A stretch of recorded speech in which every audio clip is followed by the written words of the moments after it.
jogando um futebol brioso, o Valdívia para todos os palmeirenses, que aliás os corintianos torceram para a Argentina, os uruguaios torceram, os são paulinos torceram para o Uruguai e os palmeirenses torceram. Eu vi muito palmeirense dizer que se torcendo para o Chile, e se o Chile passasse, ia torcer para o Valdívia contra a seleção brasileira. Mas a Venezuela, na opinião de vocês, pode, do ponto de vista emocional, ter ganho algo a mais por conta disso, Patrick? Não, eu acho que é mais outra coisa que pode acontecer, que é o governo venezuelano aproveitar essa campanha para fazer propaganda interna, para usar o esporte politicamente, como a gente já viu muitos países fazerem, muitos governantes fazerem, né? Tenho a impressão que esse time da Venezuela joga por ele, a evolução ela já vem de algum tempo, então não dá para dizer que, olha, de uma hora para outra a Venezuela, até a última eliminatória ela tomava de 5 e agora ela está ganhando. Não. A Venezuela ganhou do Brasil ano passado. Brasil do Dunga, joga no Canadá. A Venezuela ela conquistou um espaço na América do Sul muito importante nos últimos anos. Já não é o saco de pancada que era, né? A Bolívia, por exemplo, hoje é um adversário muito mais frágil do que a Venezuela em qualquer encontro que você vai ter. E até menos nos clubes. Em La Paz, né? Menos em La Paz, claro, que aí é uma condição terrível, né? Mas até nos clubes, se você for ver, o Santos, por exemplo, na Libertadores empatou com o Táchira lá na Venezuela. A gente já viu o Caracas fazer boa campanha. Então, mudou o patamar do futebol venezuelano. Existe alguma chance do Paraguai ficar fora dessa final, Alex Miller? Existe, né? Chance sempre existe, Beto, não tem jeito, não dá para cravar. Se você comparar tecnicamente a Venezuela e o Paraguai, superior ao Paraguai, a tendência é ter uma final Uruguai e Paraguai. Sem dúvida nenhuma, mas que pode, não dá para falar que não. Acho mais fácil o Paraguai tropeçar com a Venezuela do que o Uruguai, né, com o Peru. Se for comparar os dois confrontos pelas semifinais, eu acho isso. Mas acredito também que Paraguai e Uruguai farão uma bela decisão dessa Copa América. Eu espero que sim. Nada do que era tendência se confirmou, né? Mas é que é uma fase mais aguda. Então, a camisa tem mais peso, a experiência tem mais peso. Nós estamos numa semifinal. Claro que tudo é possível. Até 50% de chance de ganhar a Venezuela, de ganhar o Peru. Mas nessa fase mais aguda, entra em campo o fator experiência, entra em campo o fator camisa, entra em campo fatores que são absolutamente aliados dos times de maior tradição, que são, no caso, Paraguai e também o Uruguai. Então, eu acho que a tendência realmente é que o time uruguai vença o Peru e que o time paraguai vença a Venezuela. Mas, Beto, eu acho que foi interessante esse tema que você abordou aí com o Patrick agora há pouco, da Venezuela poder estar mais motivada por causa da situação do presidente. Depende muito também da convicção política de cada pessoa, de cada jogador, mas se houver um consenso, se houver um clima, se o treinador, por exemplo, souber utilizar isso com os jogadores, acho que pode ser sim um componente emocional importante para o time da Venezuela, né? A gente conhece aqui muitos treinadores que sabem utilizar esse aspecto motivação para colocar o time em campo num jogo importante, numa final ou numa partida eliminatória. De repente o treinador, vamos por nosso presidente, vamos aqui, os caras se inflamam e entram em campo e vamos lá, entendeu? Claro, é por isso que eu acho que pode ter sim um fator que pode agregar o valor emocional e aí desenvolver uma qualidade técnica. Claro, tecnicamente a Venezuela não é nenhum time de ponta e tal, mas, como disse meu Patrick, venceu o Brasil, vem crescendo, hoje é mais forte que a Bolívia e eu acho que esse fator pode sim ter um peso. A gente vai para um break comercial, quero dedicar esse bloco a Rafa, filha do meu querido amigo Fábio Raiola e da Dani Raiola. Nasceu aí há 15 dias, a Rafa, nossa Rafinha, torcedora do Palestra, do Palmeiras. Grande amigo Fábio Raiola. Fábio Raiola. Grande abraço para o Fábio Raiola. Um abracinho para o Fábio Raiola, para toda a família Raiola. Também para Mila, querida Mila, obrigado pelo carinho. O Zé Belo, da Editora 3, obrigado Zé Belo pelo carinho.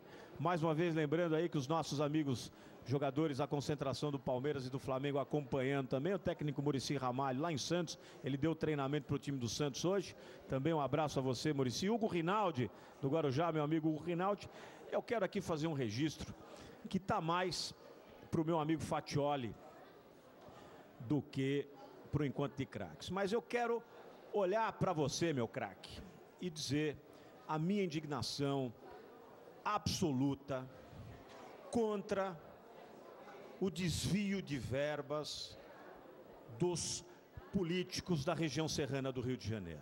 O Ministério Público teve que intervir porque verbas estavam sendo desviadas. O Ministério mandando dinheiro e verba para a região serrana, o maior desastre natural da história do Brasil, sendo desviado. Milhares de pessoas morreram num acidente trágico que comoveu o mundo. E os políticos da região serrana, principalmente de Teresópolis, desviando dinheiro, desviando alimento, desviando, enfim, um pouco de consolo que essas famílias teriam por conta das perdas irreparáveis. Nenhum dinheiro será suficiente para repor uma vida. Mas é lamentável que os políticos da região serrana do Rio, de Petrópolis, de Teresópolis, estejam fazendo essa aberração, essa loucura que é desviar a verba daqueles que perderam entes queridos, familiares, famílias inteiras morreram por conta disso. Então fica aqui a minha indignação diante dessa aberração. Mas para vocês, aí do Rio de Janeiro, da região serrana que estão nos vendo, vai haver uma punição divina a vocês. E eu quero que vocês fritem na soda. Eu quero que vocês, sem dúvida alguma, tenham uma perda irreparável, porque isso não dá para fazer. Isso não é o Brasil que eu quero, que nós queremos. Esse não é o Brasil que vai ter uma Copa do Mundo e que vai ter uma Olimpíada de 2016 no Rio de Janeiro. A gente já volta já para o segundo bloco do Encontro de Craques.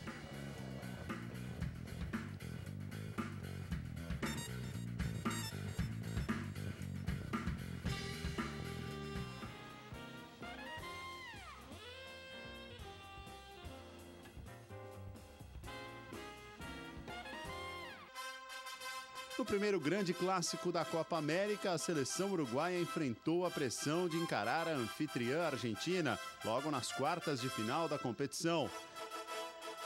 A Celeste foi valente do começo ao fim, garantiu o empate no tempo regulamentar e triunfou sobre a dona da casa nas cobranças de pênaltis. Não um, mas um time cheio de guerreiros.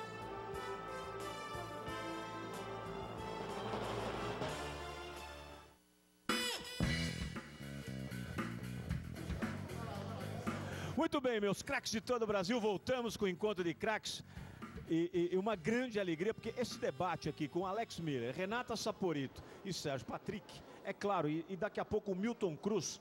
Me ligou, viu? Te ligou? Me ligou agora dizendo que está a caminho. Na hora que ele estava saindo do CCT para vir para cá, o presidente Juvenal Juvencio chamou para conversar. O João Paulo de Jesus Lopes também convidou para tomar um uísque, mas ele falou, não, uísque eu não tomo com gelo, como diria o Juvenal Juvencio, né? Até porque nós temos o Chivas aqui, e Absolute também, sem dúvida. Então o Milton Cruz vem aqui para brindar. E também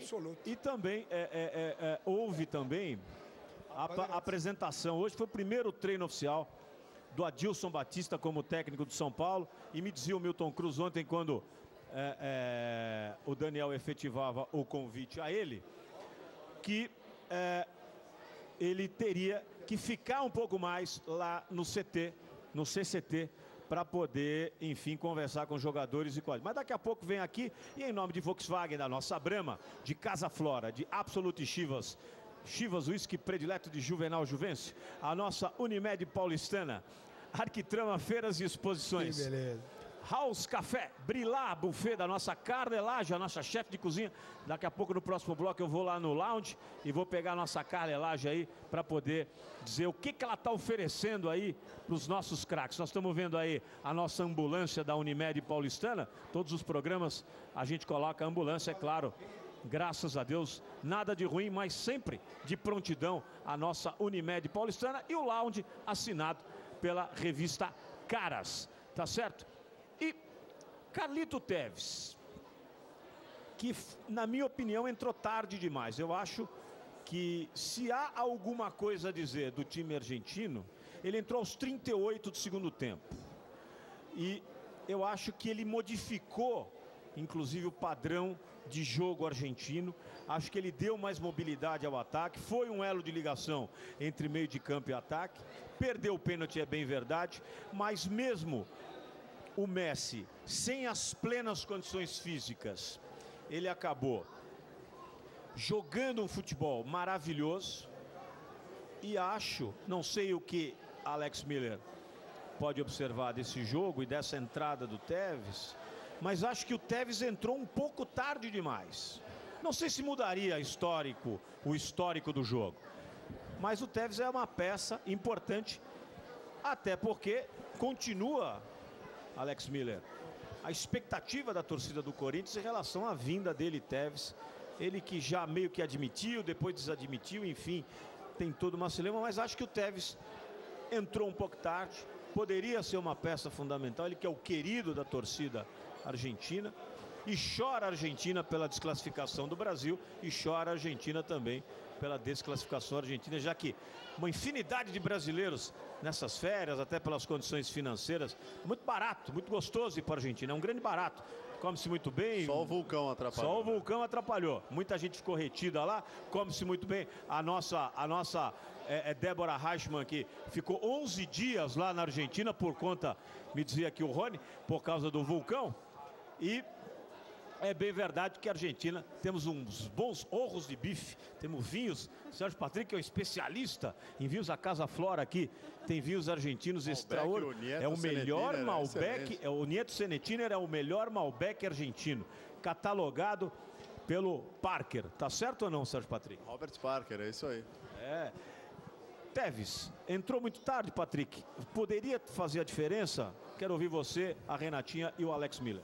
Olha, ele tem esse estilo brigador, né? E por isso deu a impressão de que estava ali mudando o time da Argentina, mas o Tevez não teve momentos felizes nessa Copa América. Deu para entender a ida dele para o banco de reservas. A ideia do Batista era aproximar mais o Messi do gol. E essa era uma ideia boa, porque o Messi no Barcelona é um goleador, é um artilheiro. E aí sempre pensando em um centroavante, né, o Batista. O Higuaín foi o escolhido. Acho que o Batista falhou a não usar mais o Pastore, que quando entrou bem. Esse sim poderia ter mudado mais o time da Argentina. Tevez tem o seu talento, ele ficou muito na discussão do espírito argentino, né? O Tevez menos pela bola e mais por ser um cara humilde, que nasceu, cresceu, se desenvolveu para o futebol na Argentina, e representa mais o povo argentino, mais o estilão do Maradona e tal. Ele foi reconhecido pela torcida como um cara mais identificado do que o Messi, né? Que é cruelmente chamado por alguns torcedores, né, de espanhol, de europeu, enquanto o Messi escolheu jogar na Argentina. Tem sotaque argentino, isso comenta-se sempre na Catalunha, lá em Barcelona, né? Foi a melhor partida do Messi de garoto. Ele poderia ter jogado na seleção espanhola se quisesse, mas ele está jogando. E na boa, o Messi é um milionário, vida feita, melhor jogador do mundo nos últimos anos, um dos maiores da história. Ele passou as férias dele treinando com a seleção argentina e jogando a Copa América. Se tivesse desinteressado, era só ficar curtindo a vida ótima que ele tem na Europa. Que levaria do mesmo jeito a camisa 10 da Argentina. Essas comparações são cruéis, né? E então, outra? ao mesmo tempo que o Tevez não conseguiu fazer uma boa Copa América, mas tem o carinho do torcedor, né? O Messi precisa ser um pouco mais querido pelo argentino, né? Imagina se é o Messi que perde aquele pênalti que o Tevez perdeu. Nossa! O que ia acontecer com ele? Uma confusão generalizada.